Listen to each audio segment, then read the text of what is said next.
मी गेलेली माझ्या मामाच्या घरी, तर आम्ही एक दिवस राहिलेलो. त्यानंतर इथे बघू शकता, जर तुमच्या कानांना आणि डोळ्याला जर प्रॉब्लेम झाला असेल हे बघून, तर खरंच सॉरी. तर ही आहे माझ्या मामाची मुलगी लहान, माझी बहीण. तर इथे हिने नाही आणलेला आहे हा बाजार, मामा घेऊन आलेला आहे. ही फक्त नखरे करते. तर इडलीचा बेत होता मस्त, आम्ही खाल्ला. त्यानंतर आम्ही निघालो क्रॉफर्ड मार्केटला, थोडीशी शॉपिंग करायची होती म्हणून.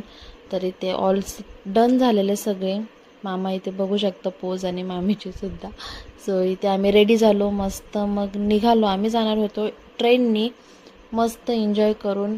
आपल्या पुण्याला ते ट्रेन येते मला माहितीच आहे, म्हणून लोकल ट्रेन आम्ही यूज करून CSTला जाणार होतो. तर इथे सगळ्यांच्या गप्पा शप्पा चालू होत्या, आणि ही बघू शकता मॅडम येडी.